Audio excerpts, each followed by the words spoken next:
It was 6 in the morning. I got a knock on my door, a really loud knock, and I thought it was my dad who had locked himself out or something.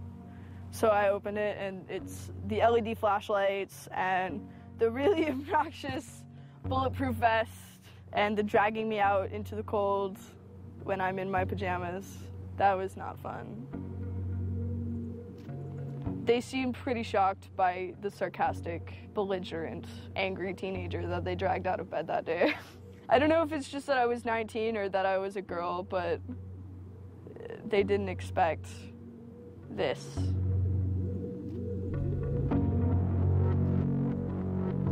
"10,000 angry kids, whoever they are, they scared the shit out of some people those days.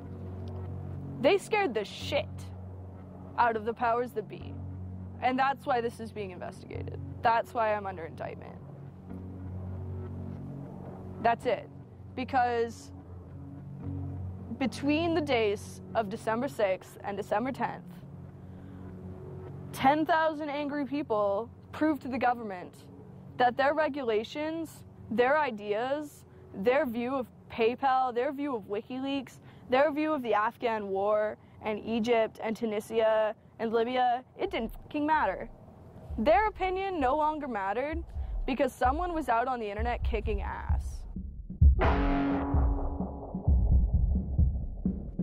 The computer hacker group Anonymous is claiming tonight that it took down the website of the Federal Appeals Court in San Francisco this afternoon. They took down Senate.gov servers. They've taken down HB Gary. Sony's claiming they did $150 million worth of damage. So many confidential files that tonight, because of these hackers, can be in the hands of anyone. Visa, MasterCard, the PayPal situation. The criminals who hacked into Sarah Palin's private email. The Church of Scientology says Anonymous is a cyber terrorist group of religious bigots. Anonymous and this other group called Lulz Sec. They seem to be wanting to prove a point. Anonymous kind of was like the big, strong, buff kid who had low self-esteem. And then all of a sudden punched somebody in the face and was like, holy shit, I'm really strong. And Anonymous calls itself the final boss of the internet. And sometimes it proves to be really fucking true. If you are going to violate the freedoms of the internet, you certainly better watch the fuck out. They are kind of the rude boys of activism. There's a real rough edge to them, which I think also is one reason why they garner so much love and hate from people, too. They represent a certain sort of chaotic freedom. Individual, young, nameless, faceless folks are having geopolitical impact. I mean, it's both exhilarating to realize that and terrifying to realize that. It kind of depends on how that power is wielded. We are legion. We do not forget. Expect us.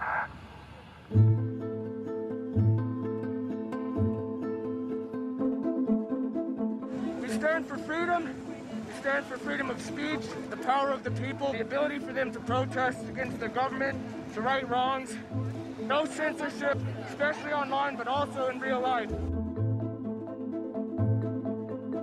We have members throughout society and all stratas of it worldwide. Yet we have no leadership. It's one voice. It's not individual voices. That's why we don't show our faces. That's why we don't give our names. We're speaking as one, and it's a collective. Good timing. I would love to live in a country where the government fears its citizens and not the other way around. But right now, plenty of anonymous actors are in hiding because of fear of reprisals by the government. I've been called many things. There's unpatriotic. That we're just a bunch of children sitting in our parents' basement. I got called a terrorist sympathizer. We've been called kids, we've been called cyberbullies, we've been called hooligans, and, you know, sometimes those words aren't entirely unfair, but this is a serious political movement. No one, in the general public really seems to get it. What they don't seem to get is that the ability for Anonymous to be everything and anything is its power. Anonymous is a series of relationships. Hundreds and hundreds of people who are very active in it and who have varying skill sets and who have varying issues they want to advance and who are collaborating in different ways each day.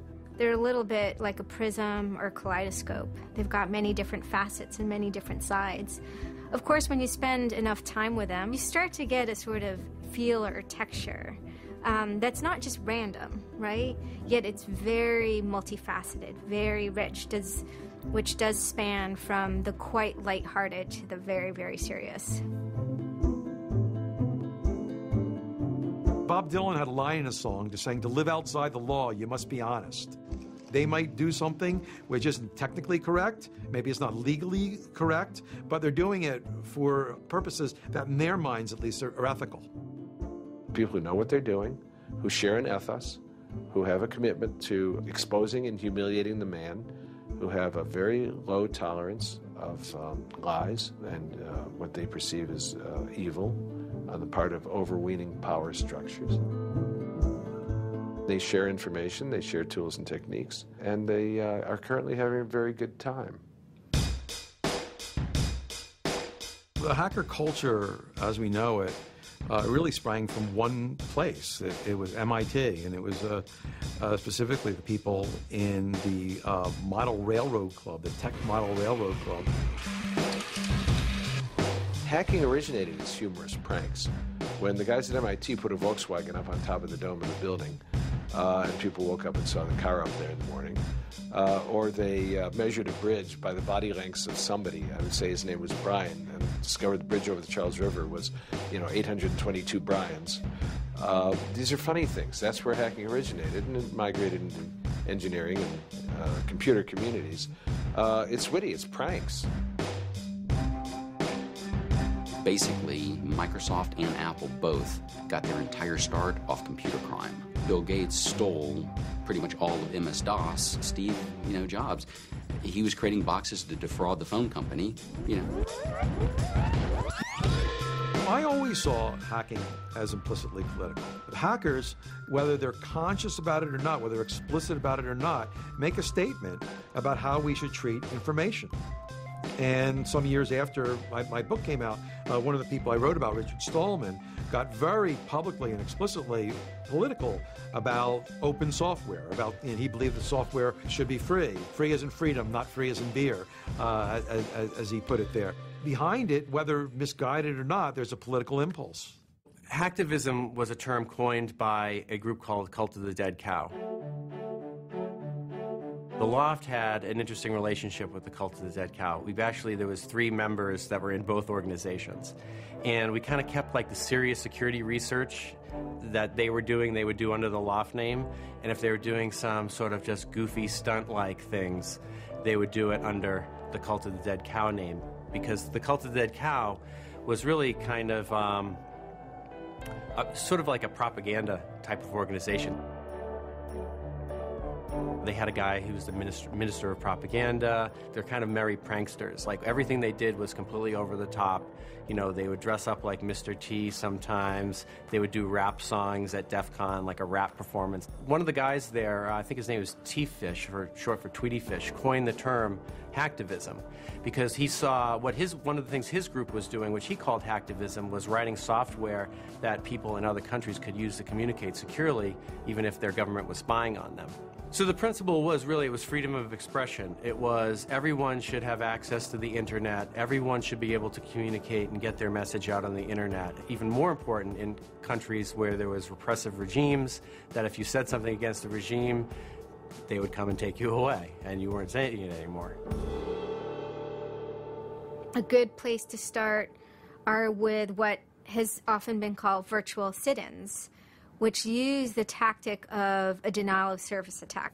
Denial of service has been around for a long, long time. The equivalent of, like, if you for some reason wanted to disrupt a bus service, right? You can hire 1,000 extras to all go and, like, line up at the bus station, right, and get on the bus. And so that anyone who was really trying to get on the bus couldn't do it, right? It's as simple as that. When you stop trying to visit, website goes back up, no permanent damage. And this tactic has been used by a number of different groups. Probably the most famous is the Electronic Disturbance Theater. Another really interesting case happened in Germany, where a group of activists got together who wanted to protest the fact that the airline Lufthansa were using their planes to deport immigrants, and they would take down the site. And in fact, eventually the German courts ruled that this was a legitimate form of protest. From airport security to subway bag checks, there's no question it's a new world post 9/11. It's worse now for humans post 9/11 because intrusion and surveillance, which is always going to be misused by those who can misuse it, has created a different kind of society in which freedom to move unobserved is a privilege only of the rich. Privacy is a privilege only of the rich. Hackers see the technology giving them sanction to buy that privileged exclusion as well. Intrinsic to the technology is the power to self-transcend and get out of the hump of the bell curve and move forward to a par with the masters of society and do battle with them on an equal level playing field. That's activism. Anonymous grew out of what's known as 4chan. And essentially, this is just a website where people can upload images and you don't actually give your name. It's just sort of anonymous. When you look at 4chan, you're often surprised because it looks like a site from like 1995 or something. The idea is very simple. You post a comment and you post a picture. And you can post under your name or anonymously. And it's separated into boards about particular topics. So there's topic on anime, there's topic on weaponry. There's like a 4chan board for origami, and you just upload interesting pictures of origami.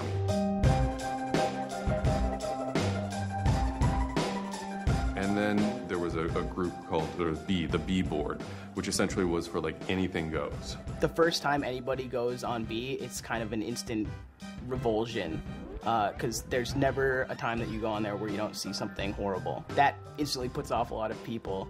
The idea is post something that can never be unseen. Half of the posts on B are there specifically to make people not want to come back to B. Have you ever read Lord of the Flies? 4chan, and especially B, is Lord of the Flies. Except some of them aren't 16 anymore. They're just allowed to act 16. It's what you get when people are allowed to express themselves with absolutely no restriction whatsoever. It's the kind of sum of human imagination when people can get together and think together without any limits or parameters. It's the most vile, disgusting, and funny thing on the internet.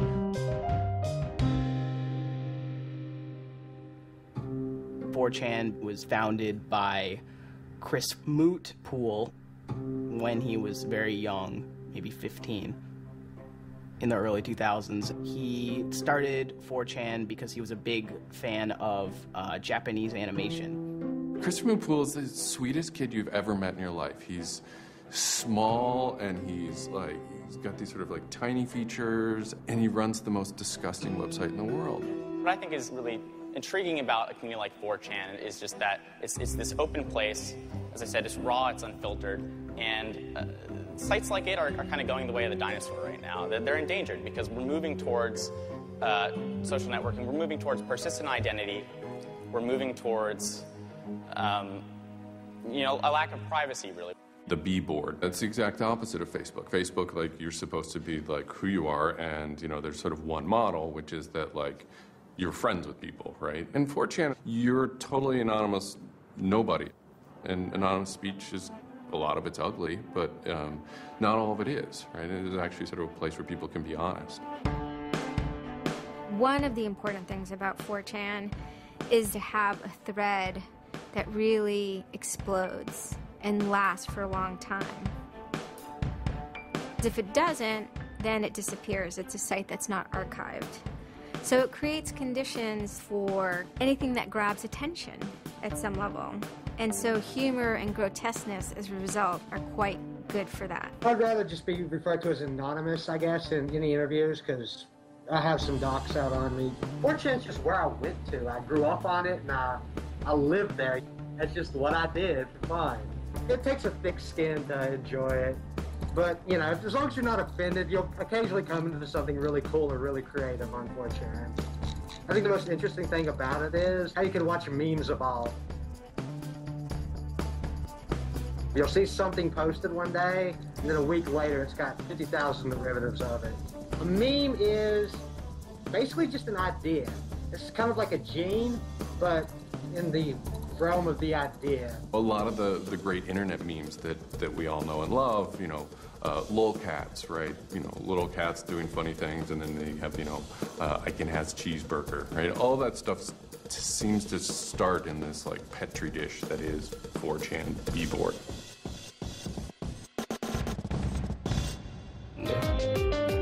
Say it publicly and your insane chocolate rain. Name any meme from the last about 6 years, and I'll bet you either in its first posting ever was on 4chan, or at least one of its earliest revisions that became what it was on 4chan. I can see the food situation is so we'll be on our way. It's basically the best breeding ground for internet culture, and as far as I'm concerned. With your neighborhood insurance rates, chocolate rain. 4chan is also very known for acts of trolling. Trolling is a fucking art. Trolling is getting the person you're talking to get as pissed off as they possibly can, and for no reason except for your own enjoyment. Maybe you're trying to illustrate a point, but it's mostly for your own enjoyment. For them, it's funny that, like, people think the internet is serious business. And if people think the internet is serious business, it's a troll's job to make their life terrible. The idea of anonymous came initially as a joke. I mean, somebody suggested that what if the whole site, what if 4chan, what if B was just one person? And what if that's just one guy called Anonymous sitting somewhere, and you're just reading all these posts by one guy? And it kind of looks like that from the outsider's perspective. I mean, there's no way to tell the difference. It might as well be one guy. Fox News did a very famous segment about it. They call themselves anonymous. They are hackers on steroids, treating the web like a real-life video game, sacking websites, invading MySpace accounts, disrupting innocent people's lives. And if you fight back, watch out. Destroy. Die. Attack. Threats from a gang of computer hackers calling themselves Anonymous. I've had 7 different passwords, and they've got them all so far. Anonymous hacked his site and plastered it with gay sex pictures. His girlfriend left him. She thought that I was cheating on her with guys. As long as I can think back, Anonymous have done some pretty off-color things in the name of getting cheap laughs, you know. But, I mean, that's part of the culture. They get what they call lulz. Lulz is a corruption of LOL, which stands for laugh out loud. Anonymous gets big lulz from pulling random pranks. For example, messing with online children's games like Habbo Hotel. Habbo Hotel was this online community where you had an avatar and you walked around and talked to other people. It was kind of like an early version of, you know, World of Warcraft or Second Life or any of those virtual worlds. What the people on B did was invade Habbo Hotel, created, you know, thousands of avatars. They all had this one uniform of a black guy with a big afro wearing a black suit. And so there would be thousands of these people, black guys, black suit, you know, huge afro, walking around this world, and they would do things like form a swastika out of themselves. And I think that was a real landmark because it was when they were able to see that, you know, they can use their numbers to do something really interesting and really disruptive. So we blocked the entrance to their pool, and that just pissed them off so fucking much. It was fucking beautiful. That was fucking just wonderful. Wonderful times. Those kids love that pool. They love the shit out of their pool. The goal was actually to offend everyone, simply because the idea that we could offend you by drawing a little shape on the screen was stupid to the people involved in it. They were like, really? You're going to get that mad over us just drawing this on the screen? Wow, well, you need to refocus a little on life, because this should not be upsetting you that much. Barrett Brown. I'm the director of Project PM and former operative with Anonymous. We were targeting furries, which were a subculture of people, of course, who, a lot of people on 4chan find irritating by virtue of their being irritating. A furry is someone, generally a male who's autistic in his 20s, who identifies with animals and oftentimes has sexual attraction to other people dressed as animals. There's diaper furs, those who enjoyed wearing diapers, baby furs who enjoyed thinking themselves as a baby. We had furry infiltrators, people trying, we had secret groups. Mine was called the Illuminati /I/Illuminati, and we were, our goal was to wreak as much havoc as possible because it was stupid. There's a point, when I was, otherwise, seemingly respectable writer, 2007. My first book had come out like that, but I spent my evenings on Second Life, that big, virtual world, riding around in a virtual spaceship with the words "faggery daggery do" written on it, wearing afros, and dropping virtual bombs on little villages at concerts, and waving giant penises around. And that was the most fun time I've ever had in my life. All these different organizations online, whether it's 4chan, or just any website, there's typically a community aspect to it. This is where people have their social relationships. This is where their friends are. This is where they have a creative outlet. And so all those aspects are going into groups like Anonymous, where people feel like they're part of a bigger thing and they're able to express themselves within that group. There were certain words, certain phrases, certain ways people respond to things, certain images that were posted that created a pattern, and that pattern was, I guess, the origin of what is now Anonymous. It's like Freemasons with a sense of humor. And so much so they have this common symbology, and one of their chief joys, which is kind of wrapped up in power and secrecy, was the fact that they could recognize each other by referencing these symbols, referencing these phrases. Over 9,000. It's over 9,000! I lost my iPod. Mudkips, anything involving mudkips. So you have this weird sort of international culture developing with people, across the world, wherever they may be.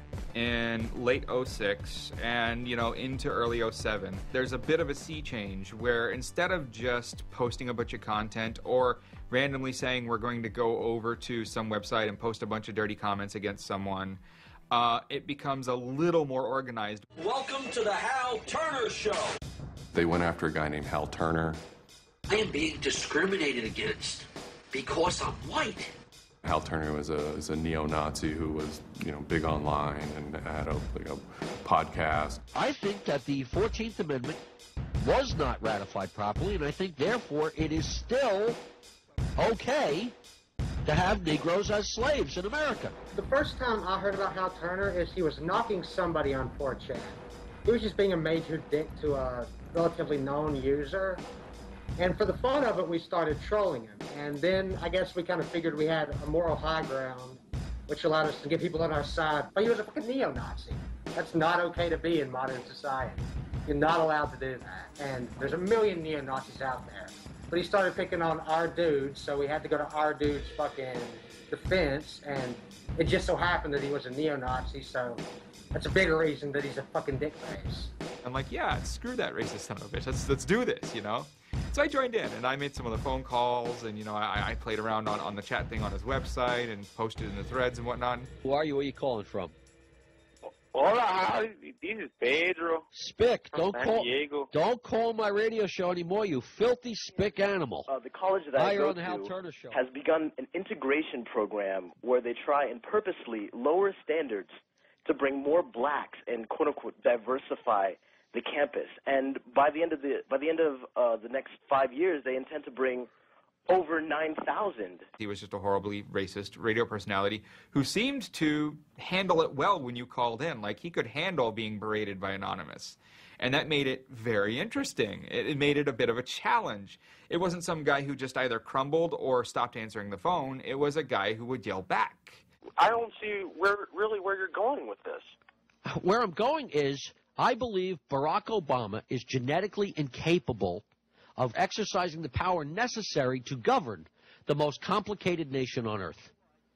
That's where I'm going with this.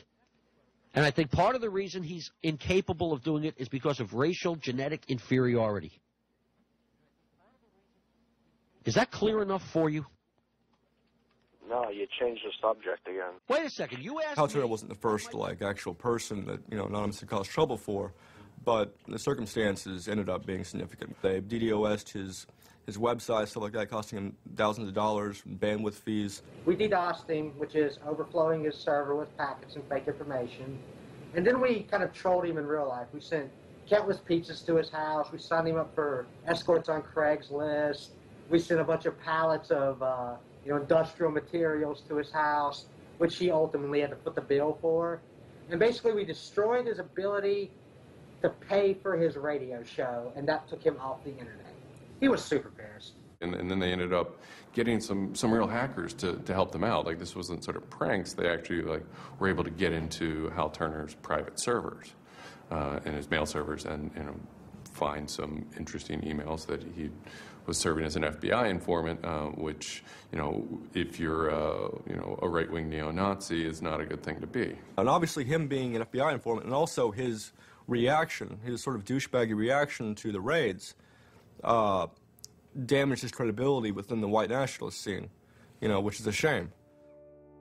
Hal Turner's gone. He's been prosecuted by the feds for threatening judges. It wasn't supposed to be different, but it ended up being different.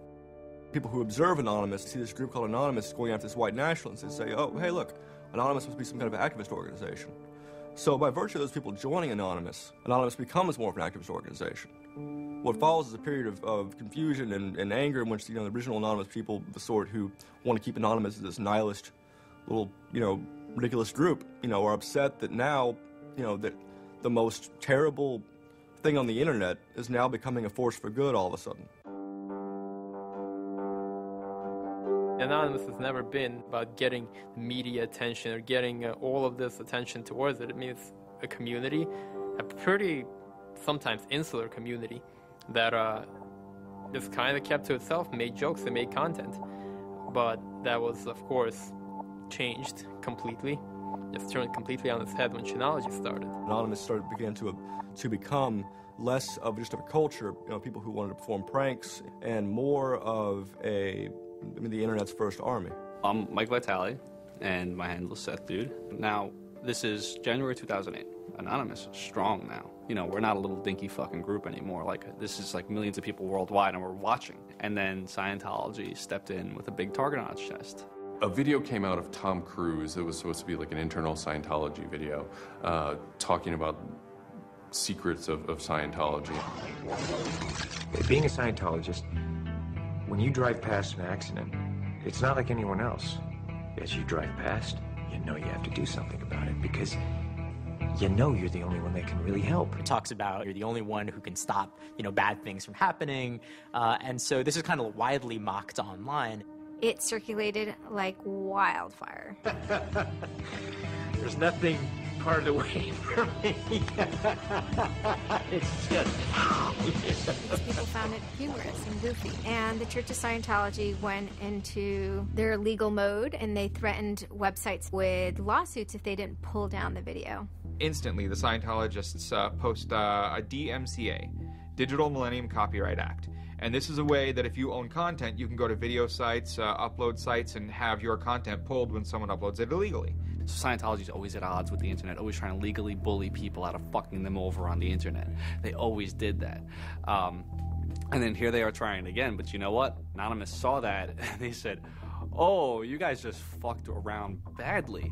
You're trying to censor our internet. Are you trying to take a joke away from Anonymous? You don't do that. What these people did, in this case, is Greg Hausch and these other people, was they decided, we can probably harness Anonymous in this case and target Scientology. A few Anons, a few people on 4chan posted, hey, we should grab that video and post it on a few other sites. And I was one of the people in that thread talking about it. And we got the original source of the video by reaching out to the person behind the accounts and everything. We start posting it. The surprising thing was how fast they were DMCAing them on every site. It looked to us like they must have direct contact with the lawyers and the team who actually pulls videos at all of these sites. It was minutes and these things were falling down. And we're like, holy crap, that's messed up. So what followed was this term called the Barbra Streisand effect. And this video as they're attempting to suppress it, went everywhere. Like, everywhere you look on the internet, you were gonna stumble upon this video. Actually, Gawker, the site that I work for, was, I think, the first one to put it on the website, and we got in a huge legal battle with Scientology, who wanted us to take it down.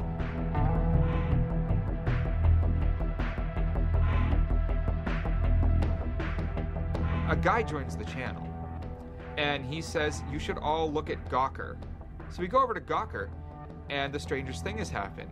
This big media company had the video up on their front page and basically had a comment underneath of it that stated very clearly that the FBI would have to come take their servers to get this video taken down, that they were sick of this abuse that was going on.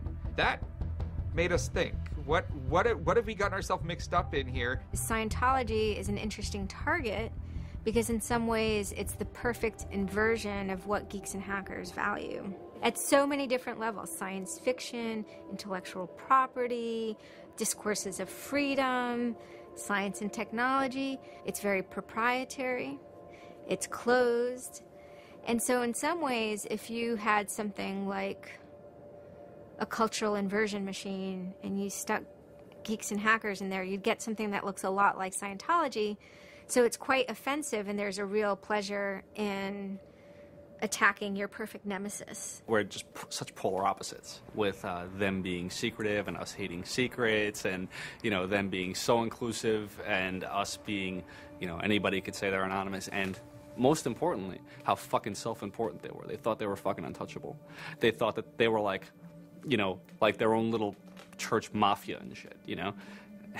And Anonymous will, you know, it's like a play toy now. You know, we're gonna make you guys look stupid as shit. What really kind of dared us and set us off about Scientology is specifically the treatment of their critics. Anybody who says anything bad about Scientology is automatically some sort of criminal, some sort of crazy person, a drug addict. It's just that kind of mentality, that kind of, like, if anybody says anything bad about you, we're gonna fuck you over in the worst possible way. It's just, it resonated like this feeling of disgust within us. That was a big problem. That was the big problem. The censorship aspect of it. The audacity of this cult, this creepy cult, to go into our territory and tell us that we can't post this? No, fuck them. No, it's not gonna happen. And people who knew what Anonymous was to begin with were like, oh my god, Anonymous is going to go to war with Scientology. This should be really interesting. Especially because it's two weird-ass groups. I mean, I've been an Anon for a long fucking time. I know Anonymous is really strange. They're weird, and the stuff we like is weird, and it's really not mainstream at all. Now you have Scientology. Also really weird. A lot of crazy shit goes down. Anybody on the outside who's seeing this is going, let's watch these two retards fight. Like, both their pants are going to fall down, they're going to triple, and then it's going to hurt everybody, and it's going to be hysterical. And what happened was all these people who were geared up, the infrastructure was built to war with other Anons, said, you know what, fuck it. Everybody's going to get together and pound the fuck out of Scientology. And then that's when 4chan kind of reared into action, really reared into action. And they started to troll the Church of Scientology. And this took the form of pranking the Dianetics hotline, ordering pizzas. Every fax number we get, we're sharing them all. You know, every number we get, we send black pieces of paper on a loop until we sold their ink. I go to call them on the phone, and it's busy. You know, and that's their main fucking Dianetics hotline. Their Dianetics 800 number, you can't get through because Anons have completely fucking clogged it and just probably saying stupid shit. The whole idea was just you call them just to keep them on the phone. What's an Elron? How do I Dianetics my face?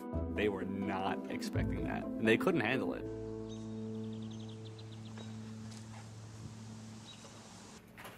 I'm Brian Mettenbrink. I always liked anything technical, mechanical, anything sciencey, really. Computers do what you tell them to. They don't all of a sudden start doing weird stuff, and if they do, it's probably your fault. And I always like that, you know. They're perfect, really, in a way. I'd just gone to 4chan just on pure happenstance, and I saw a post about the Scientology thing, and I started looking up stuff, and I'm like, oh, this is actually for a decent cause. I think I'll, you know, do this. You started seeing all the stuff in B, and I saw the stuff in B then. Everyone's going to DDoS Scientology. Everyone's going to bandwidth rape them. Anonymous members have developed a distributed denial of service attack tool called low orbit ion cannon, which is taken from a computer game. Low orbit ion cannon is what's called an end game weapon in Red Alert. All you had to do was literally follow instructions step by step. I downloaded a program that's free and legal for anyone to download and use. And I followed the instructions, and I typed in www.scientology.org, and I pushed go. And what it does is it tells Scientology.org, in this case, it tells them to send their website to my computer about, I think it was 800,000 times in a weekend, and I'm pretty sure I probably took it down myself a couple of times. This tool is Low Orbit Ion Cannon, sometimes referred to as LOIC. I am actually not breaking any laws by using this tool against my own computer, 127.0.0.1, which is a non-routable address. But, of course, if I were to have attacked one of those other bigger sites out there, I would have severely been breaking the law and would have been doing it in a way that was quite easy to track. You do is you put in the site, you see that the IP is correct, you make sure that all these settings are good, and you hit the button, and off it goes. It felt like you were making a difference. You know, just you yourself. And you didn't even have to leave your home, you know. You just sat at your computer and followed instructions and stood up for what you believe in, so to speak. You made your say in the world, and hopefully it turns out better for it. Yeah, that was some really crazy stuff to watch. To be sitting there in front of a monitor and you have just information just flying in front of you, and it's this unseeable internet war. And one of the guys said, we need to make a video. We have to make a video. Hello, leaders of Scientology. We are anonymous.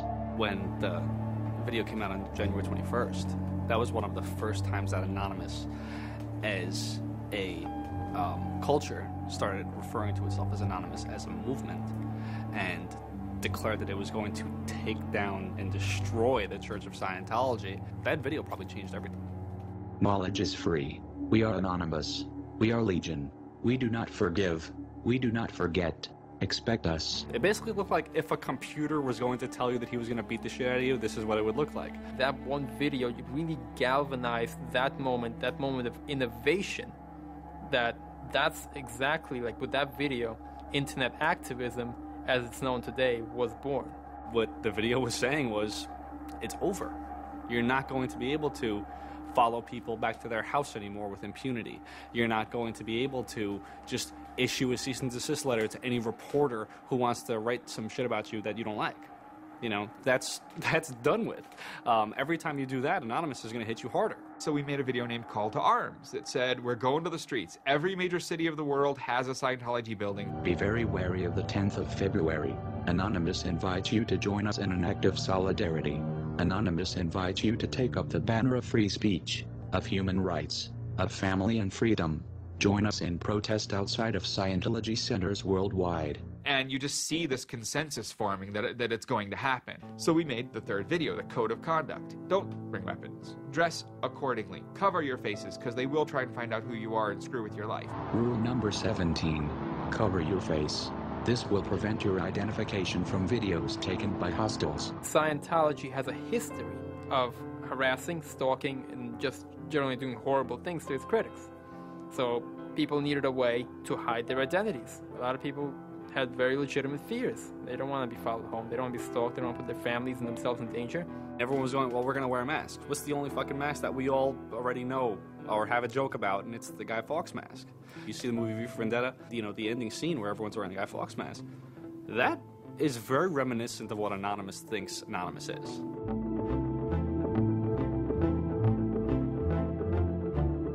We wanted to represent anonymity in some way when it moved into real life. I think that the Guy Fawkes mask was one of the most natural things to happen. It is the idea that none of us are as cruel as all of us. You have this massive crowd of people who are anonymous that is going to fight against a bigger thing and win. Even after watching the video, it's like, yeah, this is great, but who's actually going to do it? Who's gonna step up? Are people actually going to get out of their house? And I guess we were really affected by the stereotype of of that whole community, they're being internet nerds, too afraid to leave their mom's basements. I figured maybe 50 nerds from every city somewhere might show up and wear their masks at a building for a while and leave. No one thought that they were going to come out. This is me on the way there. I haven't slept. I'm very fucking tired. And I remember going to the park that day, and it's really fucking early in the morning, which I thought was a bad idea. And I'm smoking a cigarette, and I'm looking around like, where the fuck is everybody? There's nobody here. So here I am, sitting in Bryant Park, waiting for the other announce to show up. I remember thinking like, oh fuck, like, am I gonna be the only one in the park? Am I gonna walk to Scientology with fucking 6 or 7 people? Which totally defeats the entire purpose of this, because now they could single me out, you know? Then I get up and I start walking around and I see there's a lot of green balloons over there for some reason. On the other side of the park, there was like fucking 200 people. There was Guy Fawkes masks everywhere. And I'm like, holy shit, this is huge. There's a fucking lot of us. That's pretty good. I had no idea how many Anons there were until we started moving. And it just fucking got bigger. I remember walking through Times Square, and everybody in Times Square was an Anon. Like, and you know, this is like a fucking 1,000-person per like fucking minute foot traffic area, and everywhere I'm looking, I'm seeing fucking Anon symbols. It was fucking wild. It was really wild.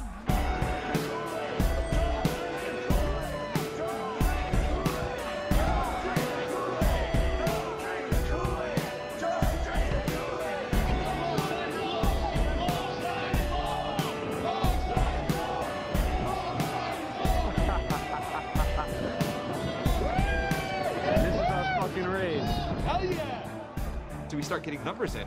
And Sydney, we're thinking that it's going to be 50 people. And before 10 a.m., before even time, there's already 50 people there. And there's still streams of people walking down the streets. A couple hours into it, you know, because I didn't go to bed until 1 in the morning, you know, you're looking at Sydney as, wow, there's 250 people in Sydney. The cops are estimating higher than that for their reports. What just happened? Adelaide, Perth, and Melbourne happened. And, you know, over 200 at each of them. We nearly broke 1,000 leaving Australia. Now, the next protest was Tel Aviv, which had actually gotten its first Scientology building a week before this. There were Palestinians and Israelis at this protest, both holding their flags, and at one point they actually switched flags and held up each other's flags and whatnot. It was awesome to see. I call our guy in London, Britanon, and I say, hey, what's going on there? And he's like, did you just get out of bed? I said, yeah, I haven't even turned on the computer. I just figured I'd call you. And he said, we've got 600 people, and the cops are really, really mad at me. All the major cities were having hundreds of people come out. It's massive. Clearwater had like 300 people. I don't think anyone beat out LA. I think LA had over 1,000 people. We are Legion! We are Legion! The thing that happened was something completely different, and hundreds of people from every city just swarmed the streets.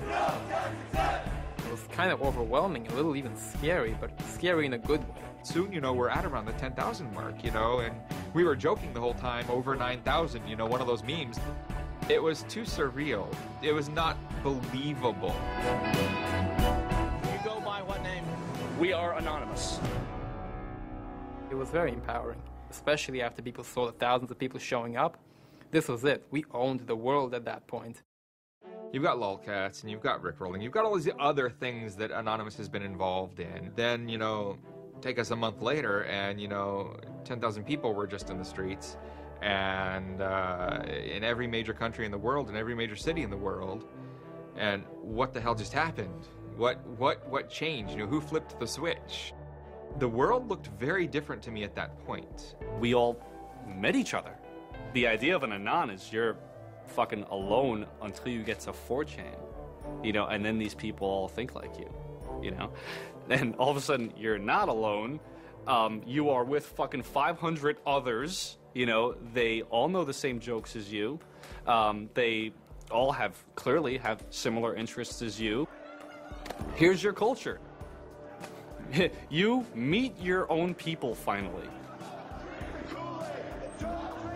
immediately you felt like you were at home. If you were an anon, you were at home. We all like spent years in the same place, looking at the same pictures, laughing at the same jokes. You know, we pretty much were already friends, even though we've never ever met. It was very happy. It's perhaps a little surprising. It's not just preteens or teenagers. There's a far more even mix of males and females than you would imagine otherwise. Everyone always figured Anonymous was a very male, thing, but it wasn't like that at all. At all. There's some fucking hot girls come through. Like, there's some, really, you'd be surprised. And there were a lot of these so-called guys who weren't socially good. They were very awkward. They still lived at home at 23, half of them virgins. And I'll tell you, the amount of those people who got laid from these protests happening is in the thousands that would not have for years probably. That's why those protests were so important. It was a chance to finally meet other people that were previously anonymous and unknown, and hence it was the moment of the end of their anonymity.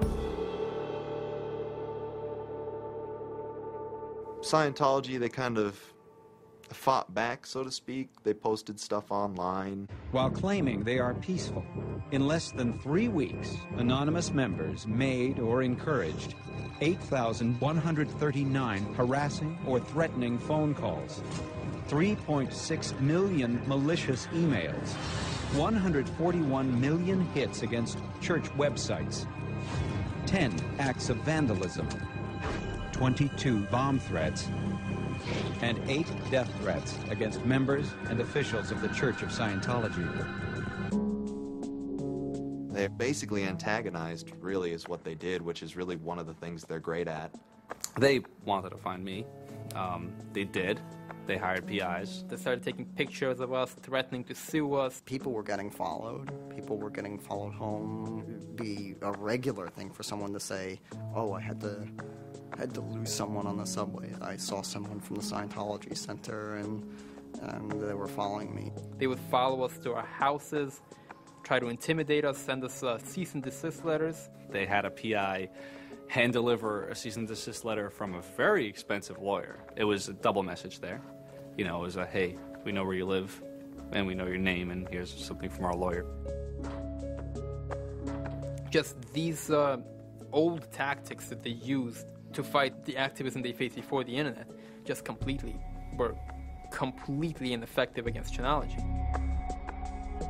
Most of the people who received them actually framed them and put them on their wall.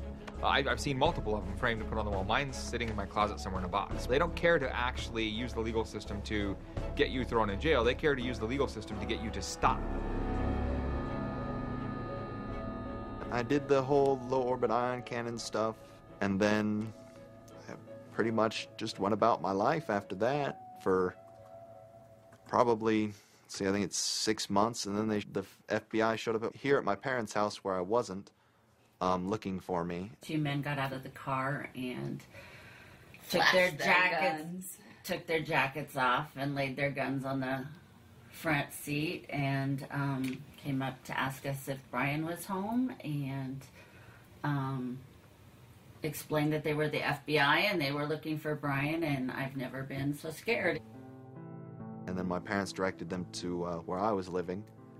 And they showed up and said, I'd like to have a friendly conversation with you. And I had the worst friendly conversation of my life. And we sat down at my dining room table, and they just started asking me questions. And I'm trying to figure out what they're here for, because I have no idea.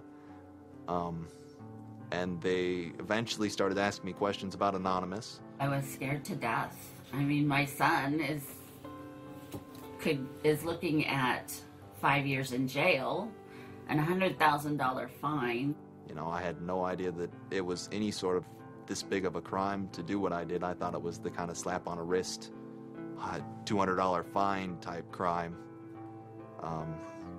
So I actually told them that I did it at that point. Then it went from there.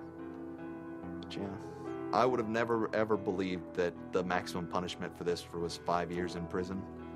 It was a very eye-opening experience. I had a little bit of trouble accepting it, knowing that I could go to prison for 5 years. Knowing that I would be in prison from age 20 to 25 for this, you know, I thought that was a little bit extreme. I tell people it would be different if they drank and drove and killed somebody. But he didn't do that. It's hard to deal with, harder to deal with, because he didn't do that. He just pushed a button on his computer, and as he explained it to me at the time, it was like pushing the refresh button over and over and over and over 800,000 times. And it seems like such a little thing. I did the second most damage is what Scientology said. I sent the second most out of everybody. So I got the maximum for my category, which was 1 year in prison and 1 year supervised release. I think, you know, the way I feel is for what I did was one of the most, like, lopsided punishments I've ever, like, read about or heard of. Yeah, I think it's ridiculous, especially the year supervised release where I can't touch a computer for a year. I'm not sure what that's supposed to solve. Does that make my life difficult? So that computer behind me back there, I could go back to prison if I went over and touched it. I can't knowingly associate with members of Anonymous. They just made a big deal about Scientology as a religion and that this is America and you can believe in whatever you want to believe, and I'm pretty sure they actually compared me to like the KKK and the Nazis and stuff in the courtroom. Yeah, it's a completely different issue. I'm very proud of what he did. He stood up for what he believed in, but that was never, ever mentioned. I never would even dream of hurting anybody. You know, it's just not me.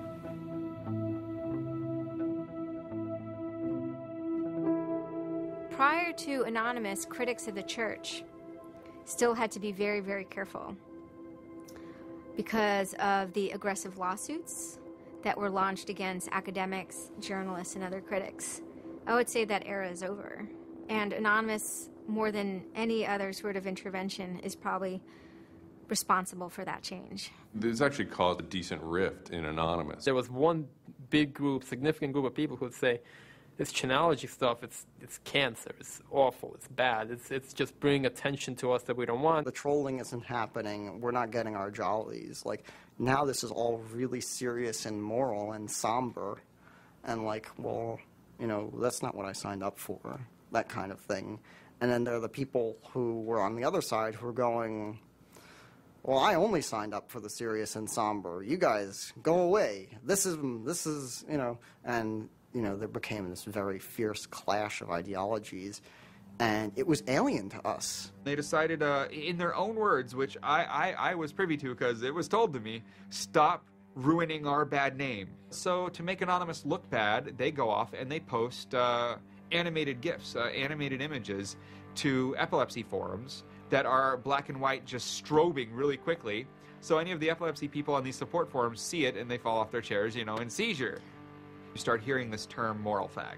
If you're not out there making epileptics have seizures, then you're doing it wrong. So you're a moral fag. Which is what I am, a moral fag. Those who want to use Anonymous as, you know, as a tool for good in some sense, rather than just doing what we used to do, which is distribute video games. One Anon said it well once. There is no leader. Their ops have momentary leaders, de facto leaders. I like to describe this with the picture of a bird swarm. Everybody's flying very, very quiet. Suddenly one bird flies into the other direction and the mass fly into the same direction following that person. It's totally okay to say, I'm sorry, I don't take part. When Chinology was running full force, it was like a kid stretching for the first time and actually seeing the real power. It's the teenage period, actually, trying, Operation Pitstorm. Operation Titstorm. Australia over the past couple of years has been relatively malignant in their attitude towards internet freedom compared to other Western countries. A guy named Tux wanted to attack the Australian government. in retaliation for upcoming internet censorship laws. And one of them involved banning pornography with women with small breasts for some reason. So that was the first time that Anonymous went up against the government.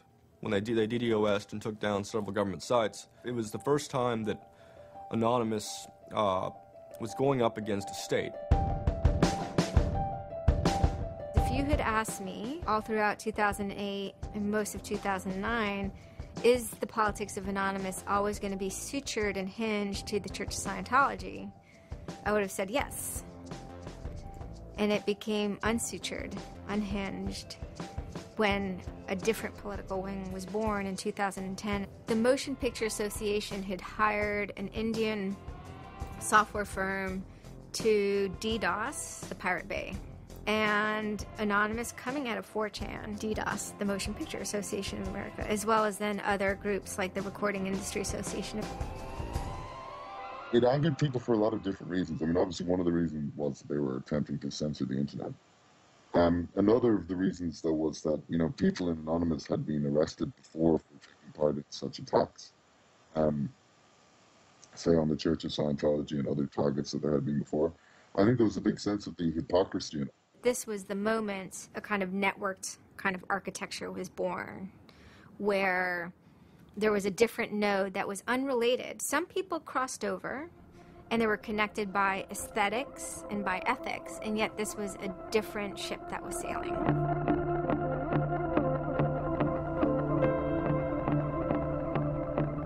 It is our task to find secret, abusive plans and expose them where they can be opposed before they are implemented.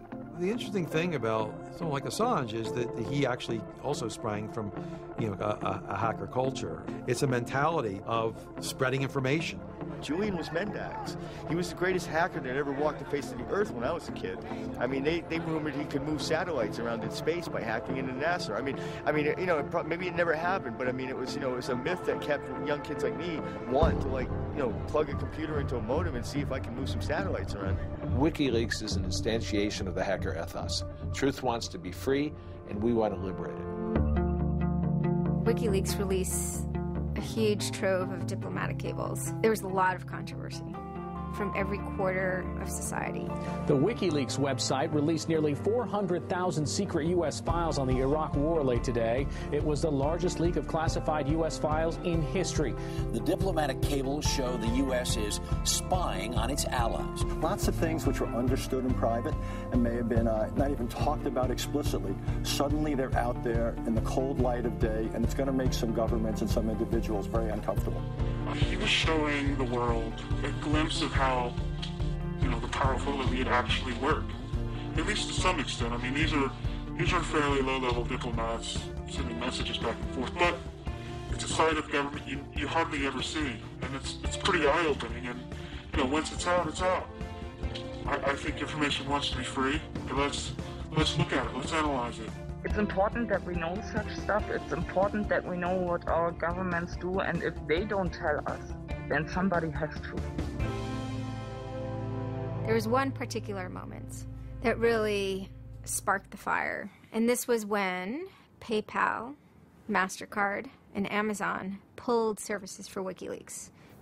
So all of a sudden there's no way to actually like process donations to WikiLeaks. And then people went and found like neo-Nazi groups. Visa and MasterCard were perfectly fine with you being able to, like, you know, PayPal being able to, like, make donations to them. But WikiLeaks? No. You can pay the KKK, you can donate money to the Westboro Baptist Church with your PayPal and your fucking MasterCard, but you can't give any money to WikiLeaks. And I think WikiLeaks is doing a good thing. It's just a total hypocrisy. They got their little fucking banking mafia to fuck, you know, WikiLeaks over. People were incredibly angry. And there was a real sense of rage. I think there was a sense that WikiLeaks was exposing the lies that the government had told to the people, and that the government was desperately trying to make sure that those lies weren't exposed. And there was just an intense, I can only call it fury. If you're a hacker, it's one of those John F. Kennedy was shot moments. Not to actually compare it to that, but it's one of those moments you always remember exactly where you were when you heard it. I mean, I just really never dreamed that they would have the audacity Anonymous very quickly moves into an attack mode. Anonymous DOSed PayPal. They were pissed. Cyber protests, sit-ins, however you want to look at it. DDoS is a tool that is a big giant, it's like driving a finish nail in with a sledgehammer. The numbers of participants were massive. And they managed over the course of a couple of days to disable the websites of MasterCard and PayPal. It was like watching the hack magician finally get a trick right, because you're not expecting it, and then it's magnificent. It was beautiful. Because what you had is people finally stood up for something. How long has it been since we had a huge, really relevant protest? I'm not talking Tea Party, I want to bring my guns in public. I'm talking 10,000 angry people said this is not right, and I want to do something about it. Soon after, January 2nd, I believe, WikiLeaks was blocked in Tunisia. And Anonymous got wind of that. They then intervened, at first solely for the purposes of stopping the kind of censorship that was happening. They did some DDoSing, and this was a time period where they were getting involved with what I would call non-internet-y social movements and building lines of solidarity. My name's Pete Fine. You can call me an internaut or a hacktivist. Telecomics is an ad hoc cluster of volunteer net activists who have spent much of the last year trying to keep the internet running in the Middle East. During that time, we saw the Tunisian government not only censoring and filtering the internet, but also doing some kind of technical trickery to steal people's Facebook passwords and delete their posts and see who was posting what, and fake posts, stuff like that. Some Tunisian hackers came to us. They were members of Anonymous, and I didn't even know we had members of Anonymous in Tunisia, so it was a shock to me. And they had they had the keys to some parts of the kingdom, so to speak, when it came to the dictator in Tunisia. We went in on behalf of those Tunisian Anons, and we helped them get that and extract it, and then it went to WikiLeaks. The Tunisians overthrew Ben Ali, who was kind of a repressive dictator. A revolution that was facilitated by the internet, by Facebook and by Twitter. Not caused by it. I mean, 50 years of dictatorship has caused the Arab Spring. But the internet has certainly been helping. There's a video where they are thanking us for being involved, holding up a mask saying we were the only one who stood by their side.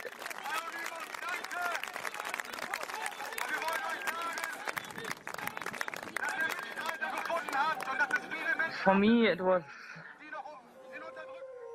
awesome to hear that and to feel the connection. The same group of hackers that target anti-WikiLeaks sites have now turned their attention to Egypt. In kind of the lead up to the Egyptian revolution, we would tweet on people's behalf. We would get people from Egypt who were unable to access Twitter on their own on our IRC network, and we would take reports from them and tweet them out using our account to kind of help them get the word out about what they were experiencing. Some of this shit is personal. And one of the things about the movement as a whole, when Egypt rolled around, is that Egypt broke us emotionally. Watching in real time with live feeds that we helped set up, Egyptians get massacred with machine guns. It was different, and I have never in cyber activism wept before. It's never bothered me like that. It's never been able to touch me the way Egypt touched me. It was fucked up that we were watching people killed for no reason other than leaving their homes, that these people had every right to freedom, that they had every right to choose their government. And then January 27th, January 28th rolls around, and the Egyptian government starts shutting down the internet. I mean, just for the whole country. The whole country. There's this fantastic traffic graph that you can see the traffic coming out of Egypt, and it looks like, like this. Just totally stops.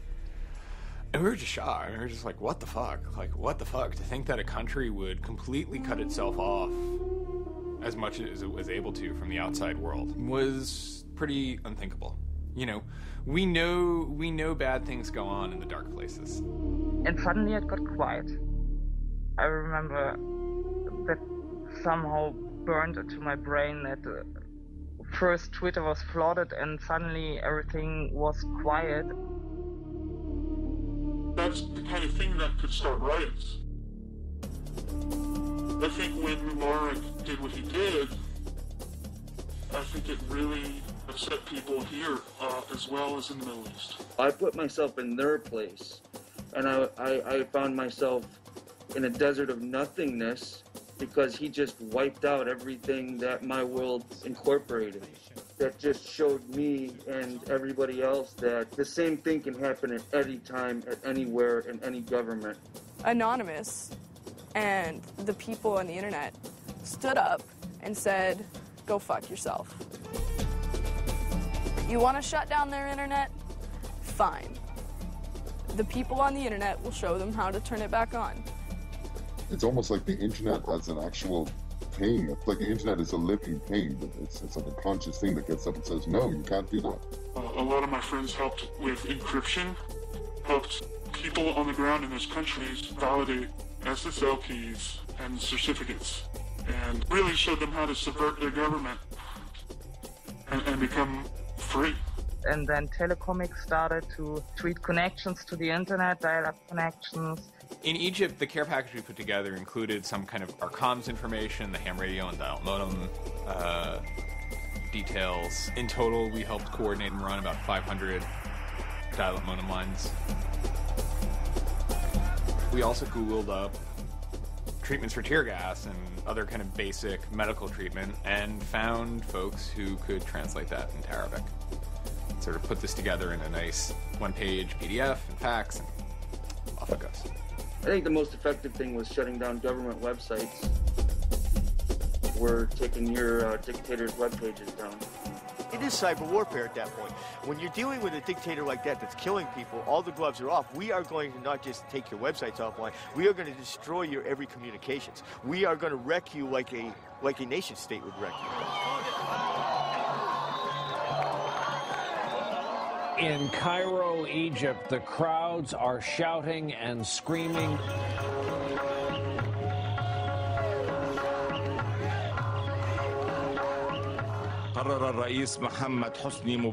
President Hosni Mubarak has decided to step down from the office of President of the Republic.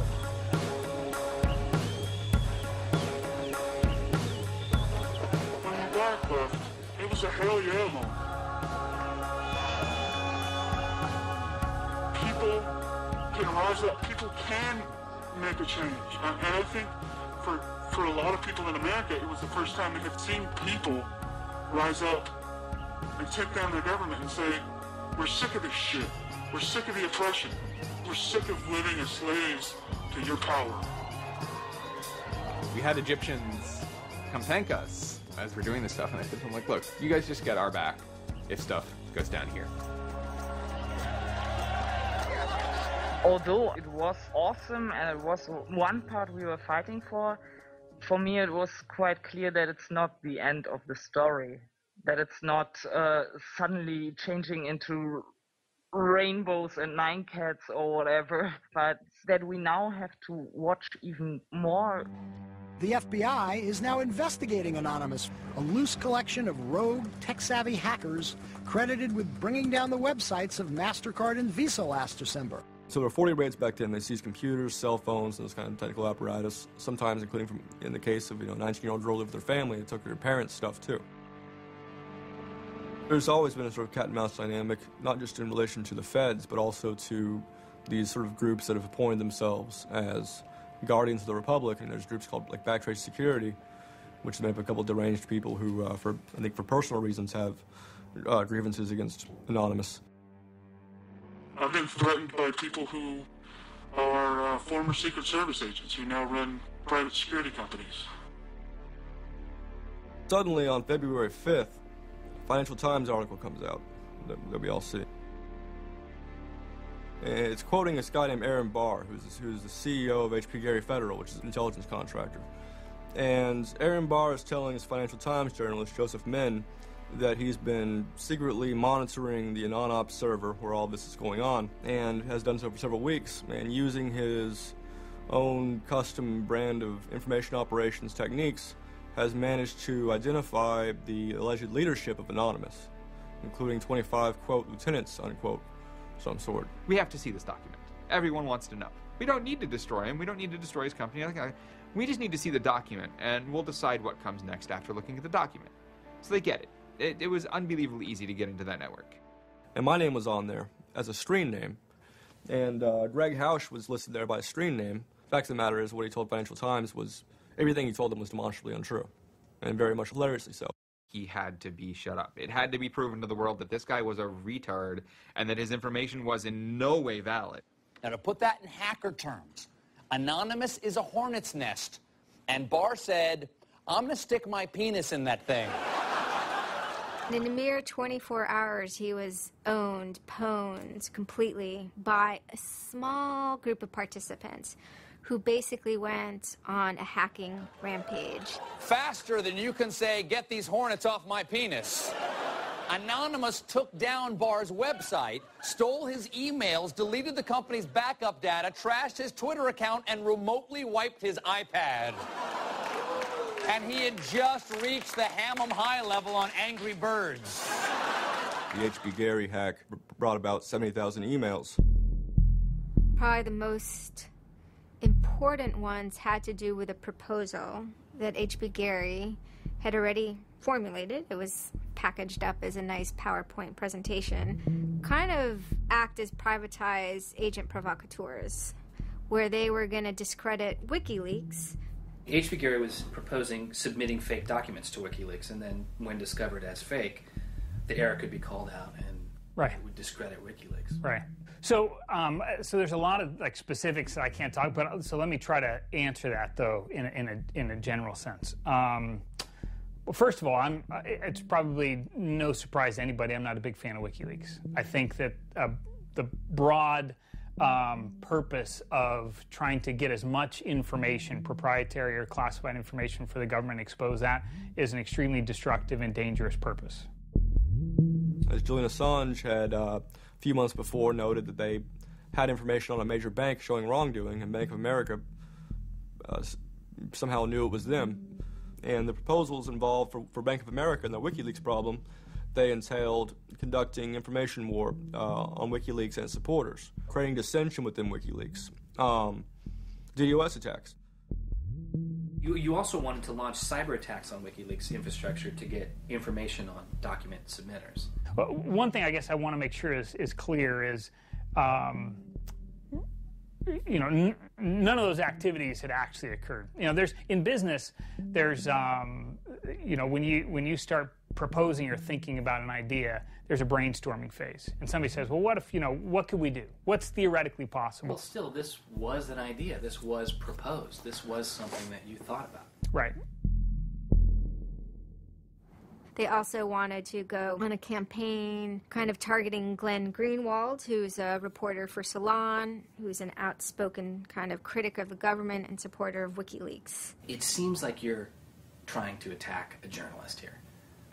Yeah, and I don't want to talk too much more about Glenn Greenwald, but other than, what I previously said is, there was never an intent to attack journalists, not on my part. Nor I guess I should say I should generalize that and to say that I would never just outwardly attack a journalist, other than if I felt that there was a journalist in my mind that was acting unethically. That that is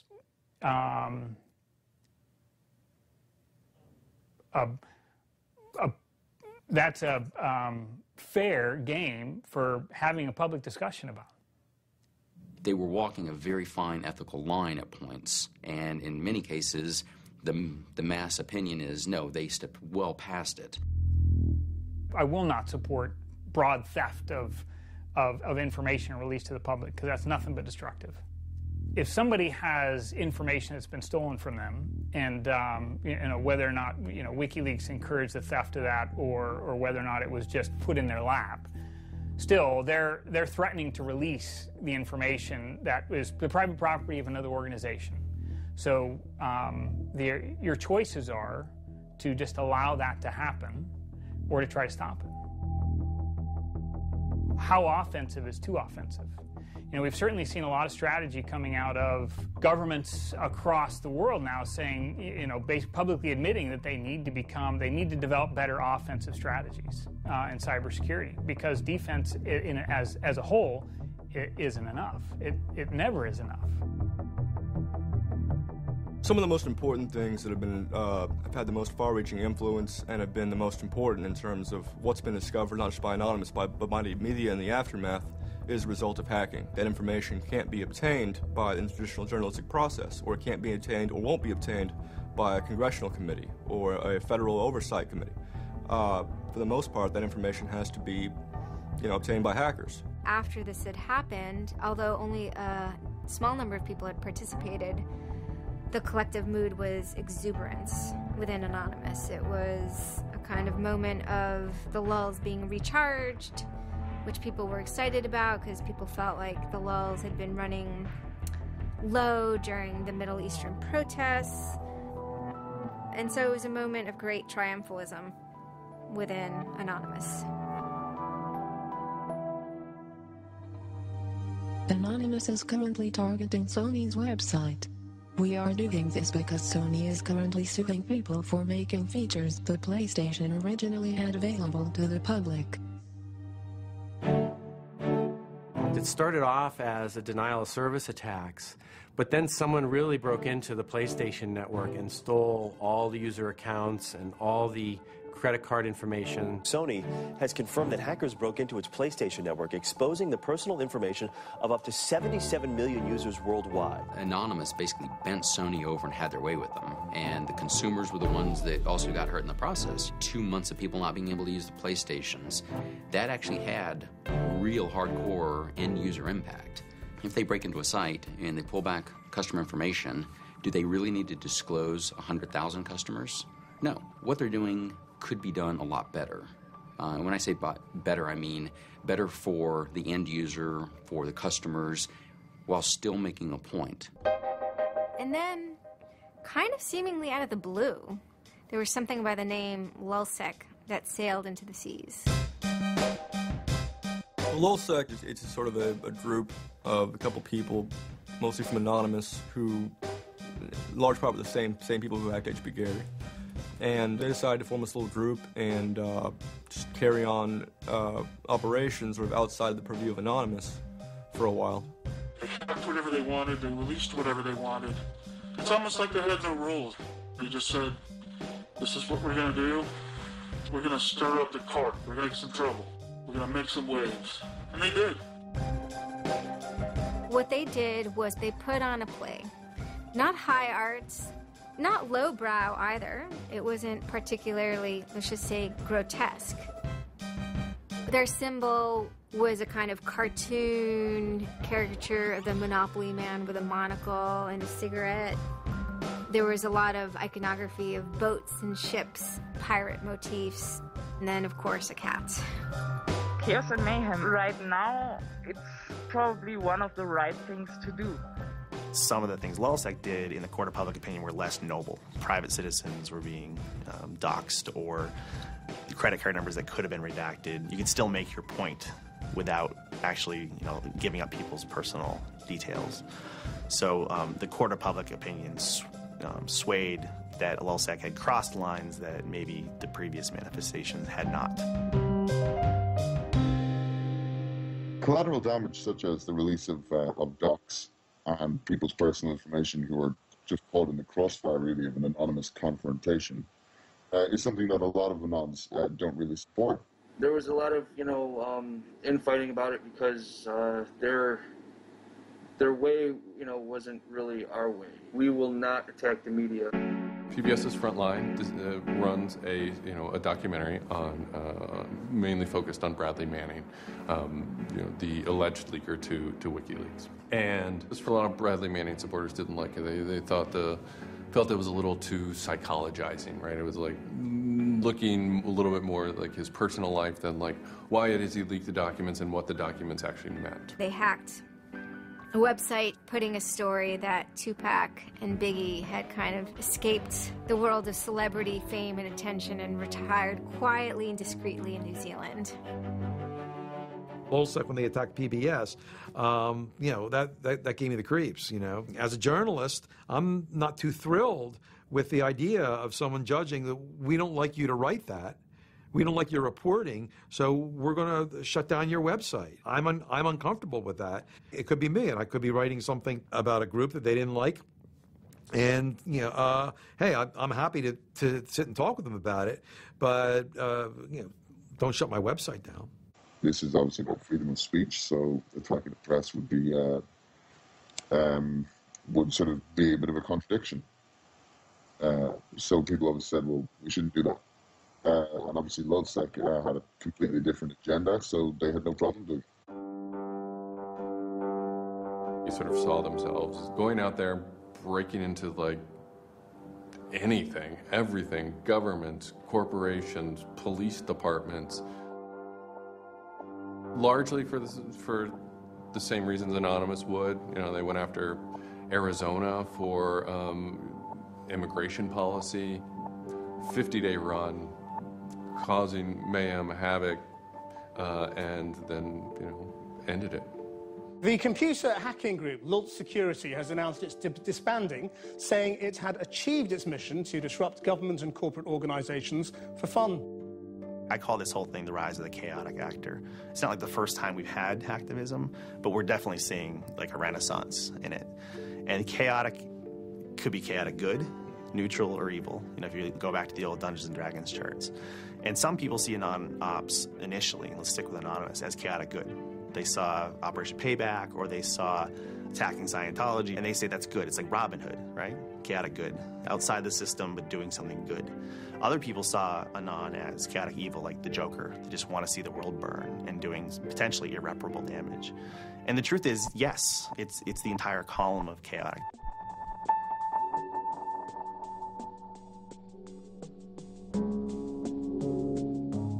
"16 people were arrested today, but dozens of FBI agents targeted alleged members of the loose-knit hacking group. Armed with search warrants, agents hit 6 homes in New York, along with locations across the country. The people arrested yesterday were suspected of attacking PayPal's website after the company shut off payments to WikiLeaks. Defenders of the hackers say they're merely engaged in civil protest, but FBI officials worry the disruptive cyber attacks could move in a more dangerous direction. So the FBI shows up at 6 in the morning, and it was really obnoxious. And I remember being frustrated and angry because there was nothing that I had done that would have justified an FBI search warrant. They came and guns blazing, all this other good stuff, busted down the door. I immediately just dropped down to the floor, 180, didn't want nothing. I wasn't trying to fight nobody. Theory of the case is they were, they flooded, quote unquote, a number of people flooded access to PayPal, thereby creating economic distress to a protected corporation. End of story.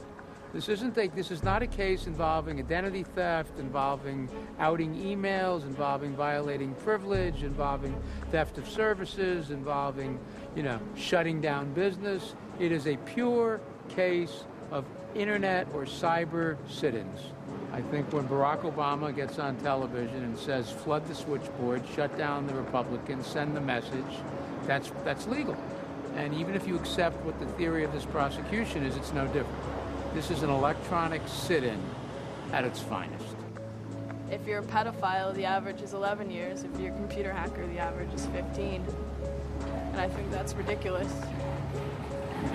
So, yeah. I mean, no, that's ridiculous. I mean, you can go molest children and get less of a sentence than you would for breaking into someone's phone. Even if you accept what the government is saying is true, what is important is that people are participating in the process. It is very much the process. It is sitting in a counter in Selma, Alabama, 500 Freedom Riders refusing to allow people to go and sit in at a segregated lunch counter. They write books about that stuff. It is demonstrating in a street corner saying no to a war. It's just a different, it's just a different vehicle. It's the same results.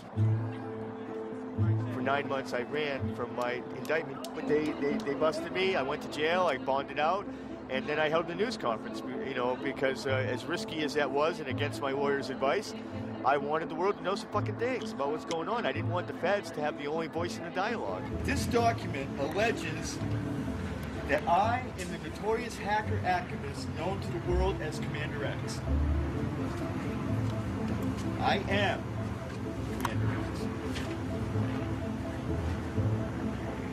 The indictment further alleges that I am in association with the global internet freedom movement known as Anonymous.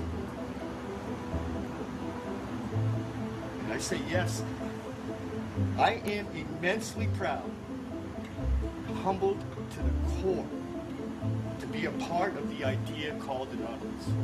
You know, I would never compare myself to people like Gandhi or Dr. Martin Luther King, but they were one person, and they were willing to go out and change the world. And their messages live on every day, through everybody. And to not take the chance of having something like that to do is foolish. I only wish we had 50 million Mercedes haven. I feel a lot more comfortable as a guy getting towards the tail end of his career if there were more Mercedes. There's always going to be legal consequence when you decide to break the law. That comes with the territory.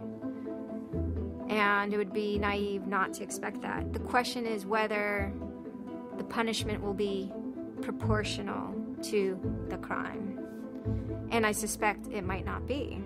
People will be watching very closely to see how these cases proceed, on what grounds, and whether there's any room during the trials to think, especially of the denial of service attacks, as a legitimate form of protest.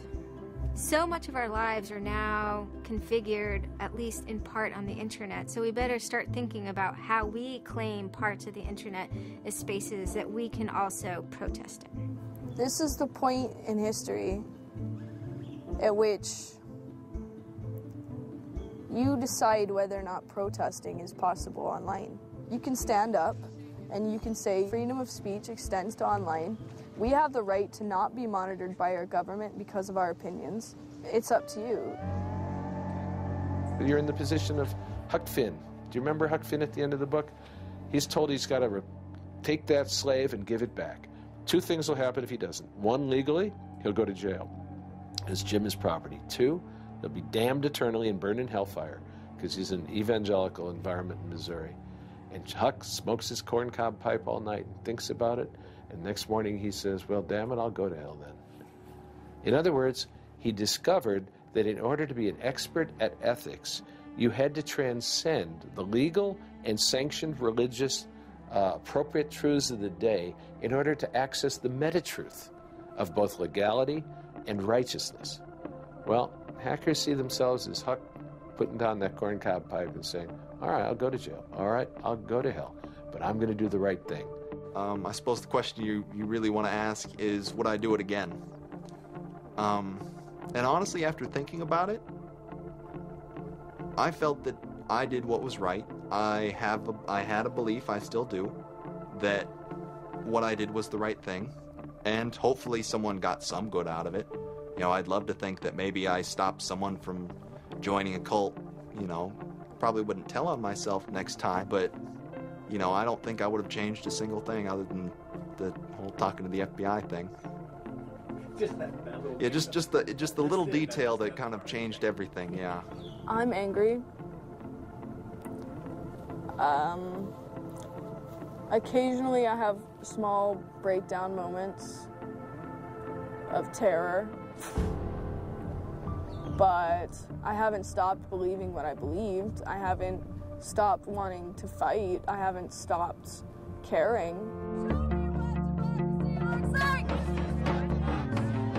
Show me what democracy looks like! We've got this whole issue is a technical hacking thing. This is more about human philosophy and psychology. What's motivating us? Why is there so much unrest or disenfranchisement or anger that would lead people to want to take matters in their own hands and join these? Whether you think it's bad or not is irrelevant. It's not going away. I have stood upon the mountaintop known as Anonymous and looked down on a world inflamed with revolution.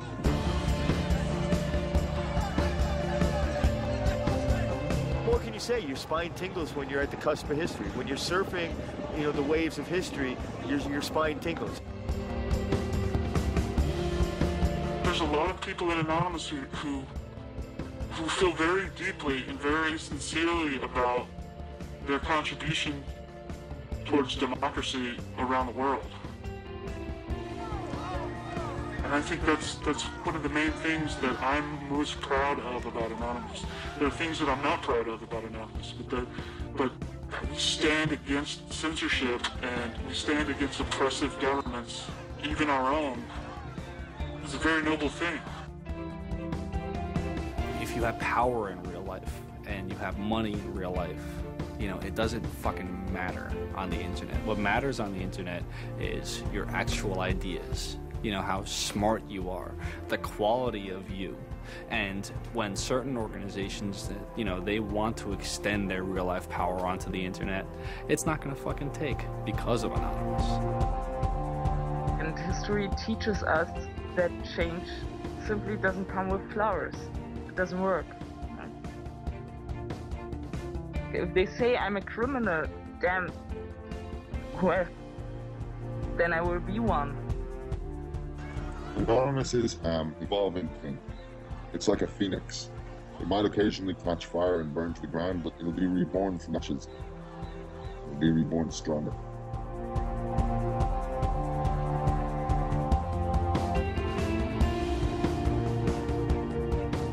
I don't care if you're a Democrat or a Republican or an independent, or if you like Ron Paul, or if you worship pigeons or Scientology, or if you're Catholic or atheist or Methodist. I don't care about that. Your opinion matters. I don't care if I disagree with it. I don't care if I hate your guts. Your opinion matters.